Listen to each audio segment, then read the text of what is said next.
Olá, eu sou Gabriela Michizuki Eu sou Andréia Silveira e esse é o Conexão GABA. Olá, sejam muito bem-vindas a mais um episódio do Conexão GABA. E hoje o tema é intestino. Eu tenho certeza que você já ouviu falar que o intestino é o segundo cérebro do corpo e já tem gente falando que talvez seja o cérebro do corpo. E para nos ajudar aí a contar essa história e desvendar todos os mistérios do nosso intestino, nós temos um convidado muito especial, Jefferson Bittencourt, ele que é nutricionista e especialista em saúde intestinal. Seja muito bem-vindo ao Conexão GABA. Muito obrigado, meninas. Uma satisfação estar aqui com vocês e vamos desmistificar, né? Esse tema que é muito polêmico, as mulheres principalmente têm muito receio, vergonha de falar. Vamos falar aqui abertamente como profissionais de saúde, né? Que a gente sempre aborda. Com certeza. Muito legal, Jeff, te ter aqui, até porque o Jeff foi meu mentor. Olha aí. Então aprendi e aprendo muita coisa. Para começar, Jeff, o que toda mulher quer saber sobre saúde intestinal?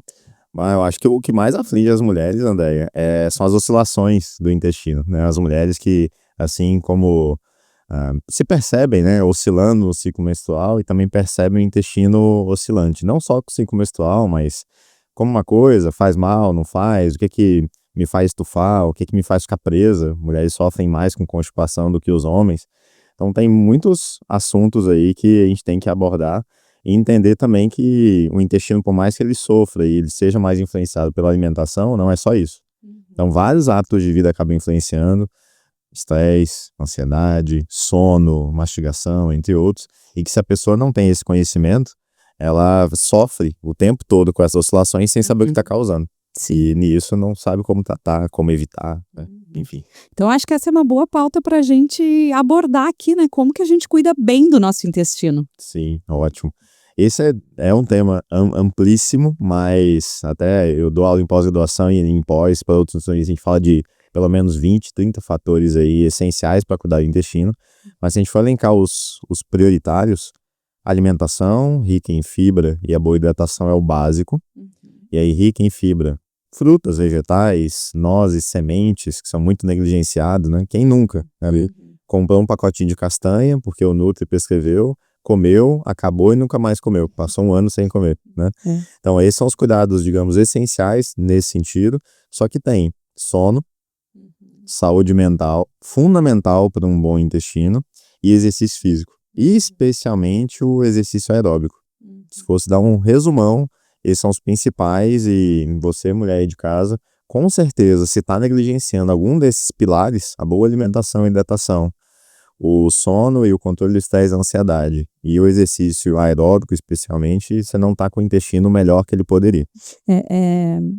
É tão interessante, né, Deia? Porque nós já recebemos os mais diversos convidados sobre os mais diversos assuntos e esse tema aparece em todas as conversas. Então, sem combinar, esse tema veio. Então, assim, mostra o quanto o nosso organismo está conectado e o quanto um estilo de vida saudável é a chave aí para se livrar ou para se prevenir de muitos dos males que a gente pode ter, né? Para resolver muitas situações, né? Inclusive, Jeff, eu acho legal também trazer quais são os principais sinais de alerta Sim. de que o intestino está pedindo socorro. Ótimo, ótimo.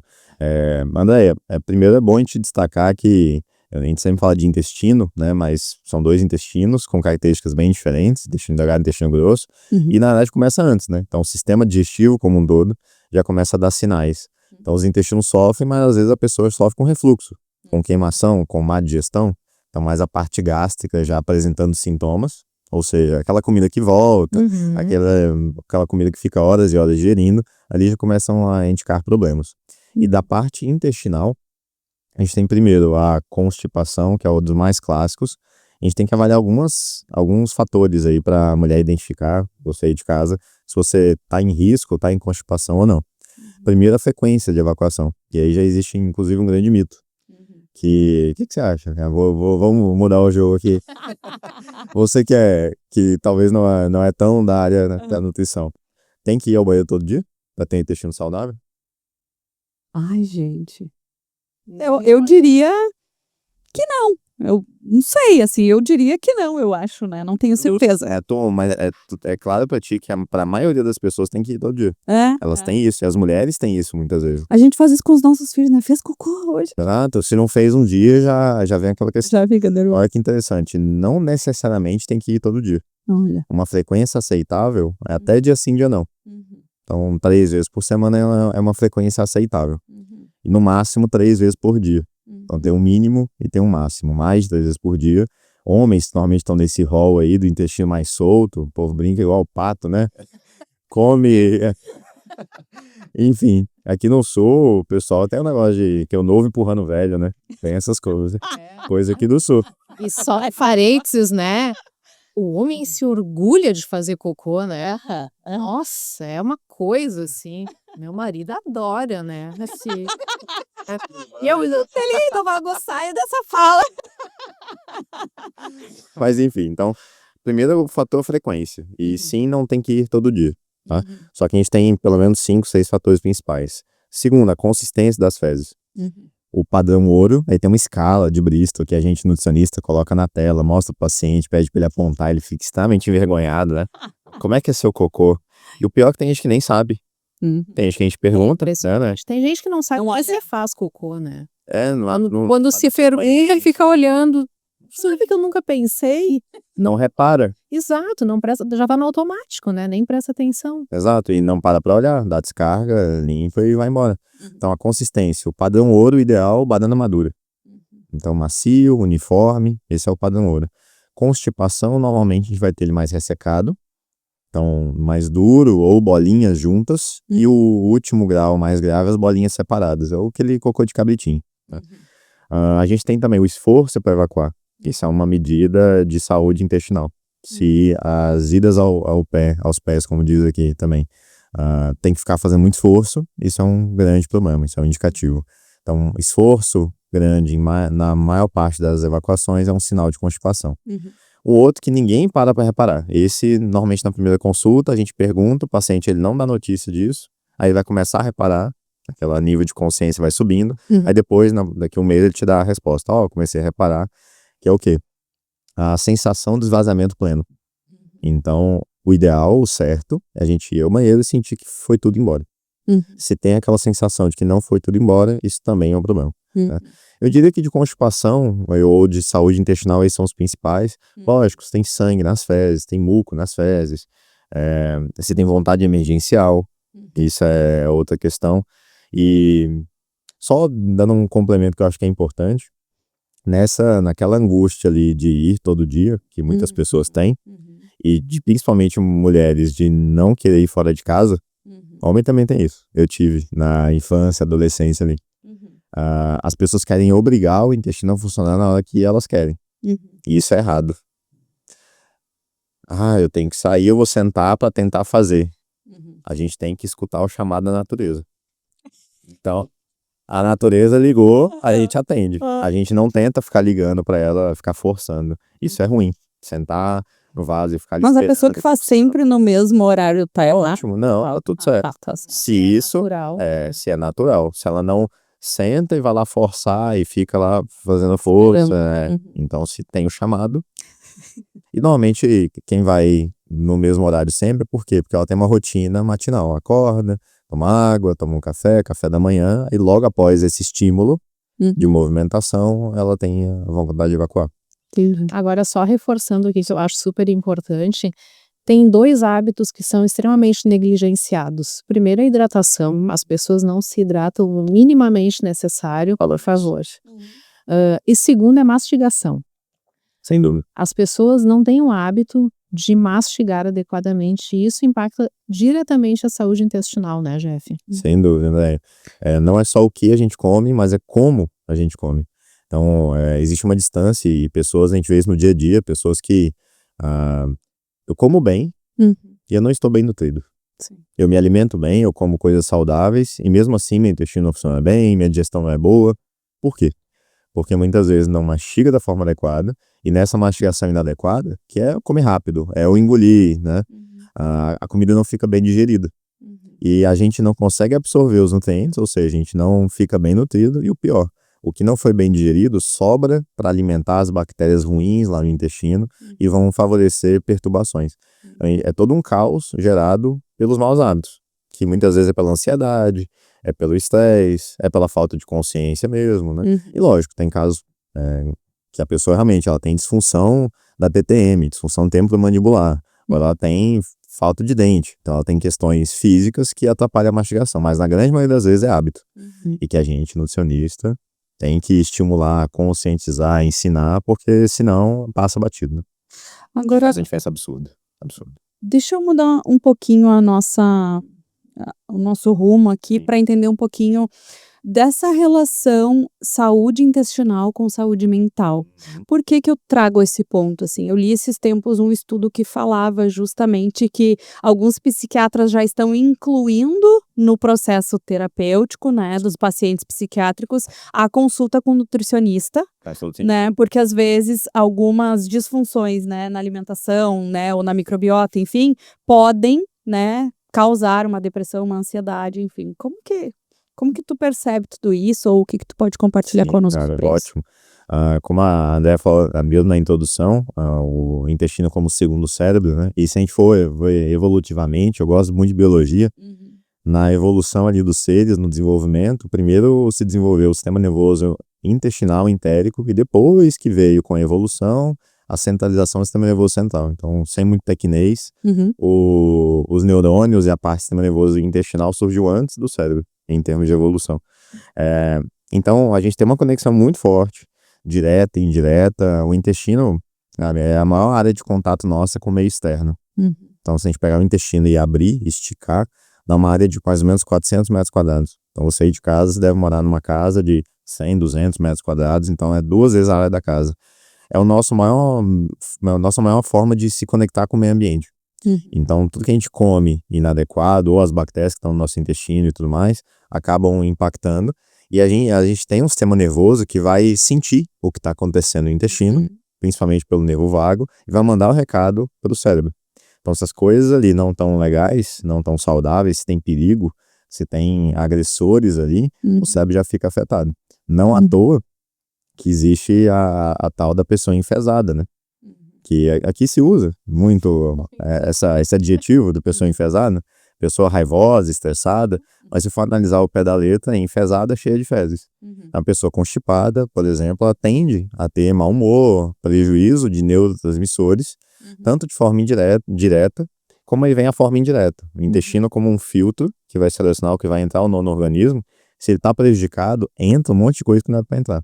E aí o corpo todo fica inflamado e o cérebro acaba sofrendo com isso. Então a gente ainda tem um segundo filtro, né? A barreira hematoencefálica, que separa o sangue do cérebro. O primeiro filtro foi danificado, o segundo fica sobrecarregado, então essa inflamação que vem dali vai bater no cérebro, e aí a inflamação no cérebro atrapalha a produção de neurotransmissores. A gente tem queda de serotonina. Isso que eu ia dizer, eu tava lendo e ele falava, né, assim, que é no intestino que se produz a maior parte da serotonina que a gente precisa, né, e se a gente tem um comprometimento ali do intestino, né, acaba que esse neurotransmissor, ele não cumpre o seu papel, né, assim, ou ele não é liberado, né, na quantidade que a gente precisa. Assim, até é bom a gente falar disso, que existe um certo mito nisso aí. Vários outros neurotransmissores também são produzidos a nível intestinal. 90% da serotonina é produzida no intestino, no entanto, ela não age diretamente no cérebro. Isso é bom deixar claro. Ela não passa pelo cérebro e vai agir diretamente, mas não quer dizer que não influencia. Então, ela vai estimular os neurônios a nível intestinal, que vão mandar um recado para o cérebro de como está a situação ali. E no caso da serotonina, ela ainda influencia no trânsito intestinal. Não é à toa que medicamentos psiquiátricos, e é outro papel aí fundamental da união do nutricionista com o psiquiatra, o psicólogo, eles causam constipação. Vários medicamentos psiquiátricos, né? E aí a gente tem que fazer o manejo nutricional para tentar remediar ou diminuir os sintomas. Então, tem uma conexão absurda e um eixo que vai e volta, né? Porque a pessoa que está deprimida, ansiosa, estressada, ela tende a ter maus hábitos. Ela não vai ter motivação para se alimentar bem. Ela vai ter mais dificuldade de se exercitar. Ela vai ter dificuldade de manter uma rotina de sono. E aí vem todo o processo que se retroalimenta, né? Entra como uma dica, quem sabe, assim, antes até, talvez, de procurar um psiquiatra, Sem dúvida. observar o seu estilo de vida, a sua alimentação, a sua prática de atividade física, né? E se tiver tudo corrigido e ainda assim tu tiver algo, né, a ser regulado depois que tudo estiver em ordem, aí sim procura um Sem psiquiatra, dúvida. né? Tanto que bons profissionais, bons psiquiatras, eles sempre orientam o seguinte: eles vão passar um medicamento para servir de bengalo, de auxílio naquele momento de emergência, só que eles vão orientar a mudança de estilo de vida, com alimentação e tudo. E se o paciente tem uma boa adesão à mudança de estilo de vida, o médico ele sente a confiança de começar a desmamar e tirar o medicamento. Se não tem esse terreno organizado, ele vai manter o medicamento a longo prazo, né? Um outro ponto que eu acredito que é importante trazer aqui são as oscilações durante o período de menopausa.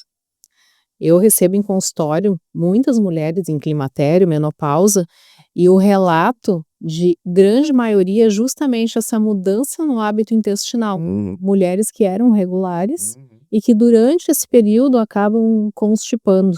E isso gera também uma angústia e uma irritação, Total. porque a mulher naturalmente, quando entra nesse período, já tem a tendência de ficar, né, de ter uma labilidade emocional mais presente. E ela começa a ficar constipada. E daí se sente inchada, daí olha a barriga tá estufada. Sim. Então isso... Aí já acho que tá gorda. Exato, então isso vira assim uma bola de neve, né? E realmente durante esse período, o estrogênio ele impacta muito a motilidade intestinal, né, Jeff? Muito. E né, dentro desse tema, a gente já pode ligar também com o ciclo menstrual e as oscilações, o que toda mulher tem que ter claro. As oscilações todas as mulheres passam. O ciclo menstrual, todas vão passar por ele. Mas por que que umas manifestam muitos sintomas, mediante ali a TPM, e outras não? O que que muda? Porque a oscilação hormonal é a mesma. Então não é ela que explica os sintomas. É como o corpo dela está preparado para sofrer aquela oscilação. Que é o fator, é um fator agressivo ao equilíbrio. Então aí que é o ponto-chave. Se a mulher, se você de casa se alimenta bem, tem bons hábitos, vem a oscilação hormonal, mas eu sempre uso a analogia do copo, né? São vários fatores que regulam a saúde intestinal. Se o copo está vazio, se você tem poucos fatores agressivos, vem a oscilação hormonal, ele sobe um pouquinho, porque ele é agressivo, mas não chega a transbordar. Se não transborda, não tem sintomas graves, manifestação clínica. Agora, se o copo está sempre cheio, se não tem um bom estilo de vida, alimentação, qualquer coisinha, qualquer oscilação hormonal, vem um problema.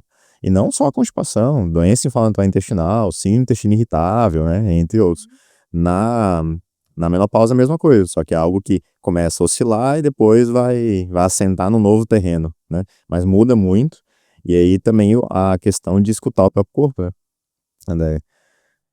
Tais alimentos que antes me faziam bem ou eu digeria bem, agora eu não estou digerindo tão bem. Então, às vezes tem que mudar o padrão alimentar, mudar alguns hábitos para se adequar àquele novo organismo, né, que está diferente.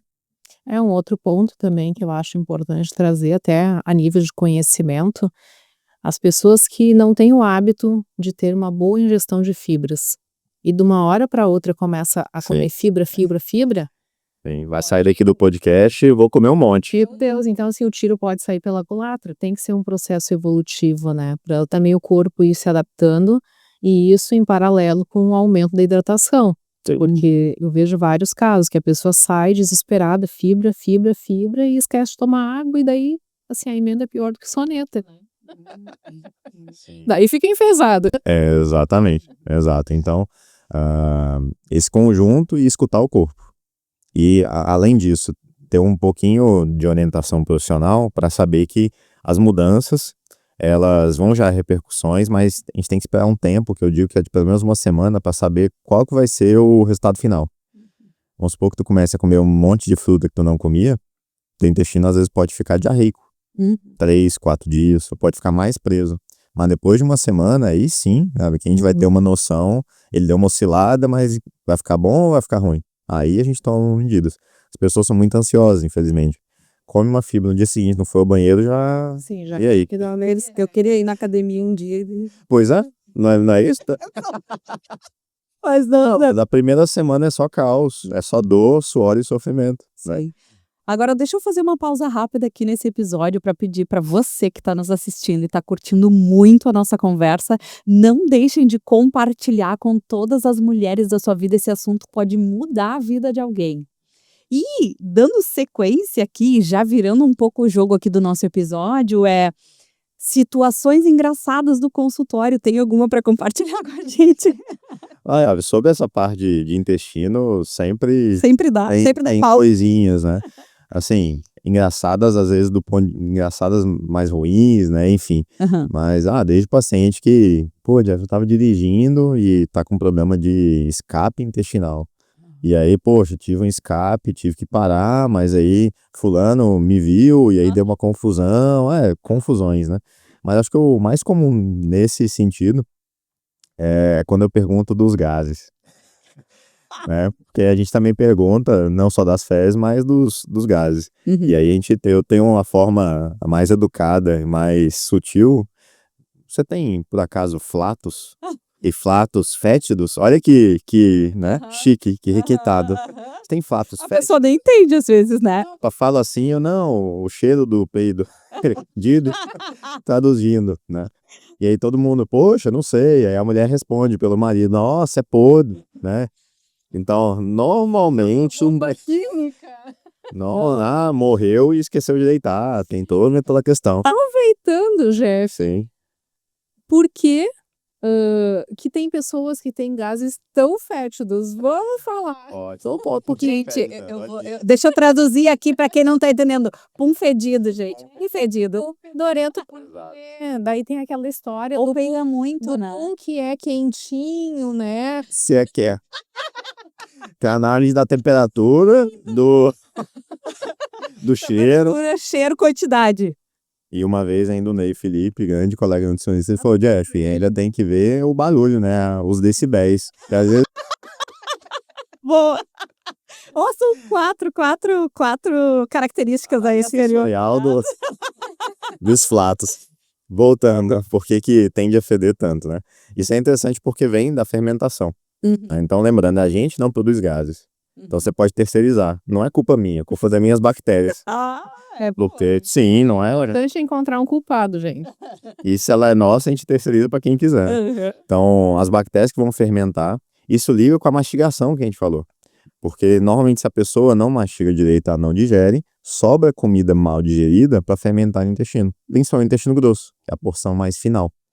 E não é toda fermentação que gera gases tão fétidos. Então, tem pessoa que tem muitos gases, mas não fede tanto. Por quê? Normalmente, o fedor tá ligado à proteína animal. Normalmente. E aqui no sul a gente sabe como é que é, né? Então, normalmente, o excesso de carne, mal mastigada e mal digerida, é que vai favorecer esses gases muito fétidos. Além da falta de fibra, da desregulação das próprias bactérias ali, né? Então, se mastiga direito, já reduz a chance de ter gases. Tanto que tem pacientes que resolvem os gases só de mastigar melhor e digerir melhor. Mas é a quantidade ou a forma? E isso é aí que entra a individualidade. Por quê? Se você come 200 gramas de carne por dia, mas você mastiga bem e você tem uma produção de ácido no estômago boa, você vai conseguir digerir aquilo e tá tudo certo. Então, você às vezes não vai ter excesso de gás, nem vai feder e tá tudo certo. Mas se a Andréia não mastiga direito e não produz ácido de forma adequada, os mesmos 200 gramas para ela é excesso. Porque vai sobrar e aí vai fermentar e vem os gases. Tá individual, então. 100%. Por que duas pessoas, uma come 2 ovos e não sente nada, e a outra come 2 ovos e vira aquela podridão? Digestão, microbiota, né? 100% esse equilíbrio.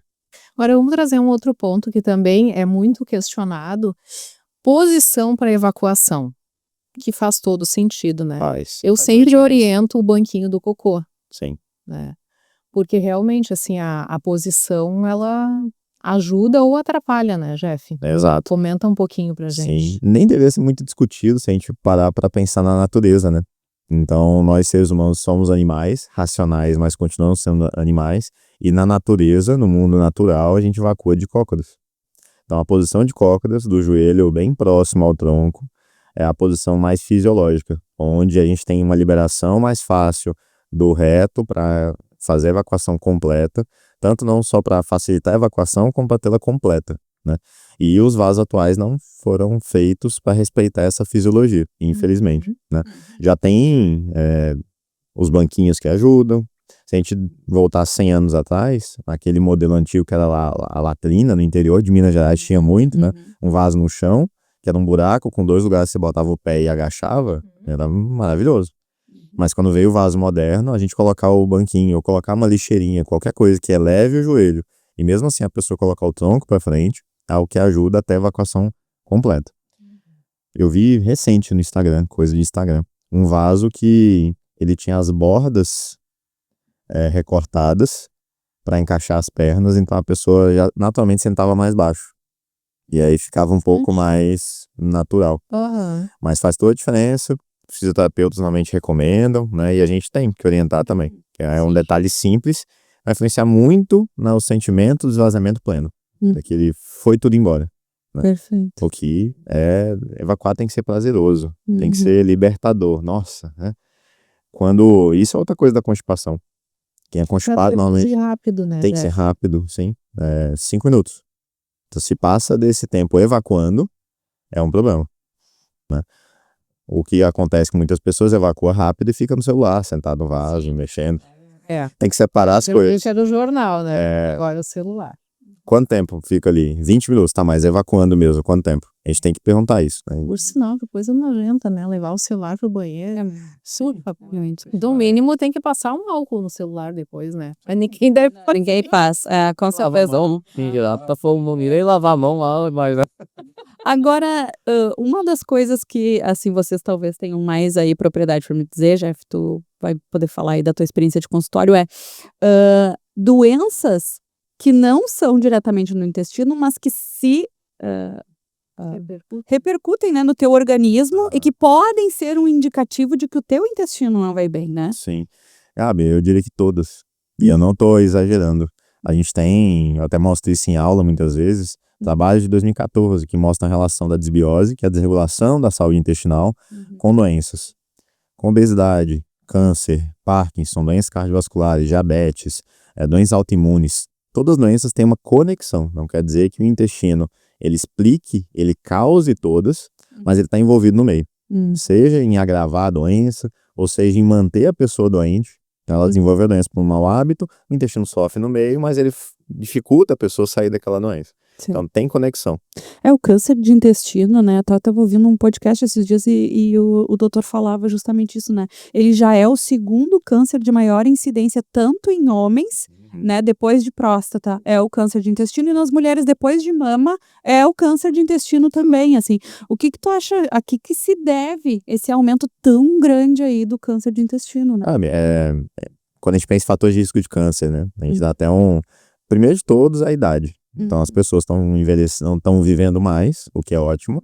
E com isso, os fatores de risco é o principal fator de risco. Mas é óbvio, é o acumulado que a gente faz ao longo da vida. Então é mais tempo se expondo a fatores negativos. Então eu diria que a pessoa antigamente ela morria com 50 anos por uma infecção.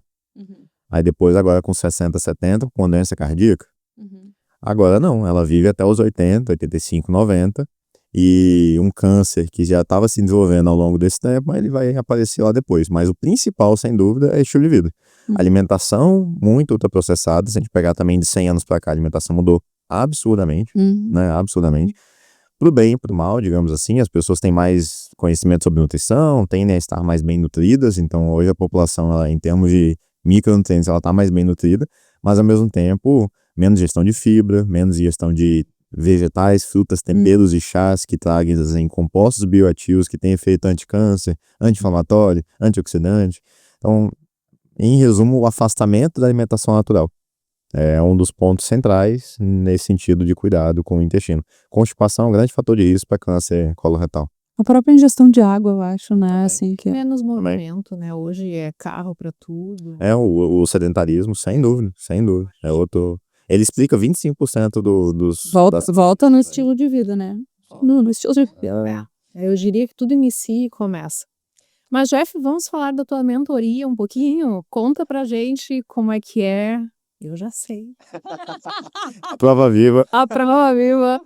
Mas conta aí pra nossa audiência. Com certeza tem aí meninas também, né? Muitas nutricionistas, né? Que também nos acompanham aqui. Com certeza tem interesse. Legal.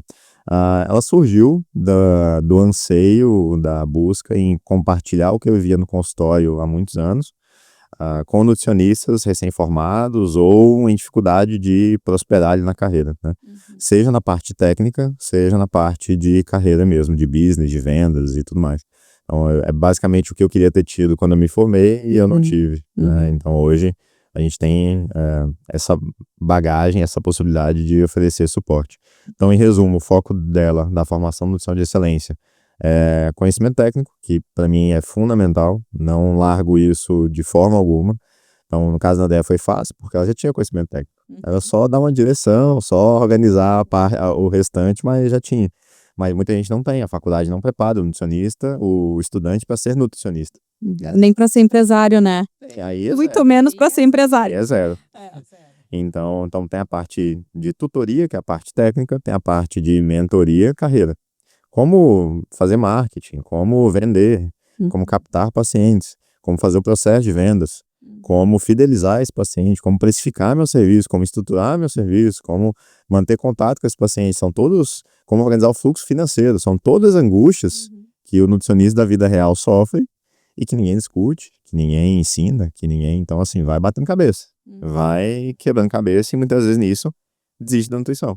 Porque pra mim é uma tristeza. E é engraçado, né, assim, porque também é muito do que eu vivencio nas minhas mentorias de carreira, né, assim, as pessoas esquecem que elas precisam desenvolver habilidades que vão além só do técnico, né, para qual elas estão, ou se formaram, ou estão estudando, né, então, assim, às vezes, né, lá para um nutricionista tem que ter empatia, né, assim, se tu é uma pessoa que não tem empatia, tu não vai conseguir deslanchar. Então, assim, entra o técnico da nutrição, entra o empreendedorismo, as vendas, marketing, como tu comentou, e entra as habilidades que compõem aquele profissional. De conexão, ninguém ensina. Você não aprende na faculdade que você tem que perguntar dos filhos do paciente. Em algum momento o nosso ensino vai ter que ser trabalhado, né, Mais nisso. humanizado. Menos técnico e mais humanizado. Exato. E trazer também essa outra visão de... Eu entendo que a esmagadora maioria dos nutricionistas querem consultório, né? Pelo menos é o que a gente presencia, assim. Sim, Pensar o consultório como uma empresa. sim. Total. Porque a faculdade nem passa perto disso. E o nutricionista se depara com uma empresa sem entender que aquilo ali é uma empresa e que tem que funcionar como tal, porque senão não vai dar certo. E como que tu te desdobra em técnico, em empresário, é um da nota, é um contador, existe também hoje uma demanda de exposição do teu trabalho na rede social, mas como que tu faz isso de uma forma que seja proveitosa, autêntica, que tu realmente consiga passar o conhecimento, né? Porque no fim das contas é isso que vale. Se é só para estar lá, né, Dancinha. papagaiando assim, daí não queremos. Então tem muita coisa, né, para ser. Muita coisa. Pois é, então E coitado das pessoas, né, assim, coitado de nós, né? Pra tu ser alguma coisa da vida, né, pra tu ser alguém na vida, tu precisa desenvolver um monte de coisa, né, assim, ainda mais hoje no digital, a gente precisa estar preparado para saber falar, para saber se comunicar, para falar um português, né, claro, para poder ter capacidade cognitiva de se expressar, enfim, né. Sim. A gente depende disso, né, como ser humano, né, porque é difícil tu não ter que ter relações interpessoais, né, ou exposição, ou... Assim, na carreira de nutricionista de consultório, tem que desenvolver. Sim. Pra lidar com gente, não, assim, Tem você pode não ter o dom ou a facilidade, mas é treinável. treinar. É sempre sendo treinável, com orientação, de forma intencional, etc. E se não quiser e não, beleza, mas aí então vai procurar outro trabalho como nutricionista. Por exemplo, pode ser aquele que só monta dieta. Tem empresas, tem nutricionistas empresários que contratam nutricionista só para montar dieta. E tá tudo certo, né? Se a pessoa não quer se desenvolver, tá tudo certo. Escolha adequadamente a sua área também de atuação, né? Dentro da nutrição, o campo é vasto, no meu entendimento. Tem dúvida, sem Muita dúvida. coisa surgindo. Mas, Jeff, hoje, se tu for elencar quais são as 3 principais dificuldades dos novos nutricionistas? A base técnica é muito fraca. Então, infelizmente, mesmo o básico, o essencial, é negligenciado.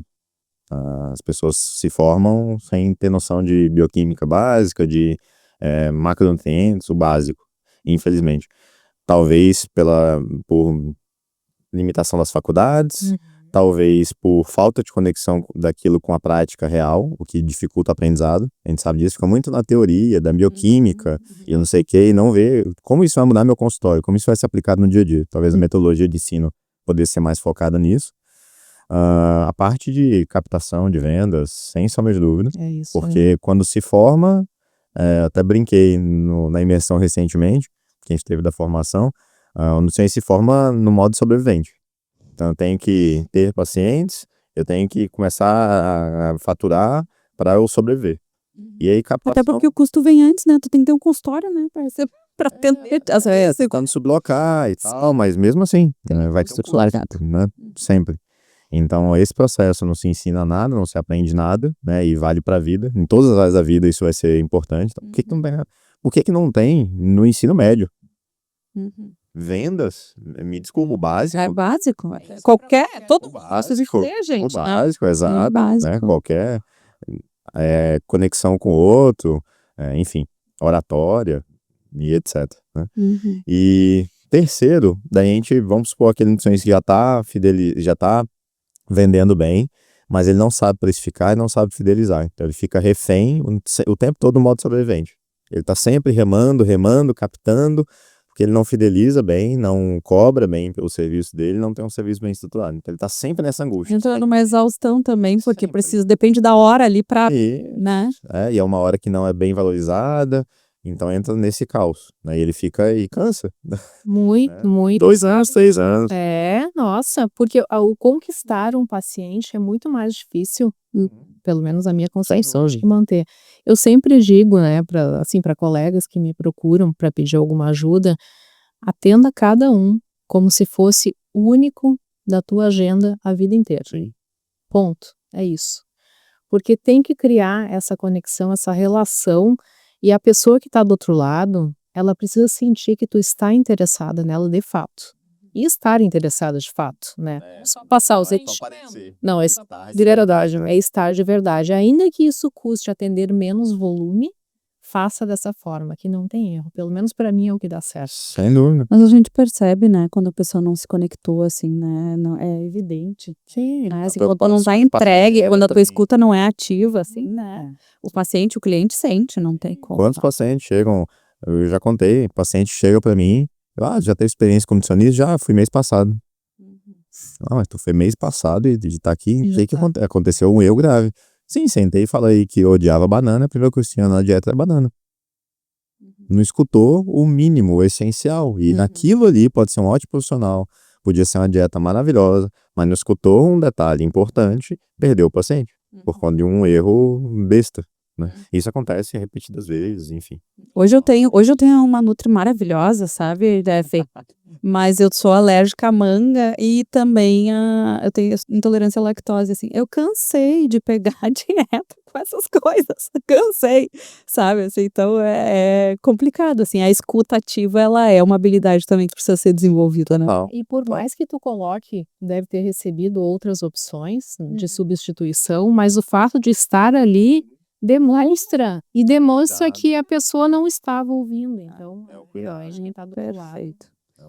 Nossa, daria pra gente ficar aqui, né, Deia, horas e horas e horas, porque tem pauta, tem assunto, tá uma delícia essa conversa, mas o que eu queria ouvir de ti não podemos encerrar esse episódio sem falar que o intestino é o centro, digamos, da nossa saúde, é o princípio fundamental e que merece a atenção. Tanto de você observar como ele está funcionando, como de fazer tudo possível para ele funcionar bem. Sensacional. Jeff, compartilha agora com quem está nos ouvindo os teus contatos, aonde que as mulheres podem te encontrar. Ótimo. Instagram, Jeff Bittencourt Nutri, é o principal. Temos canal no YouTube do Consciência Nutricional, Jeff com 2 Fs, exatamente. Tem o YouTube do Consciência Nutricional, que a gente está voltando mais firme com a produção de conteúdo. Tem o podcast para nutricionistas, o NutritionCast.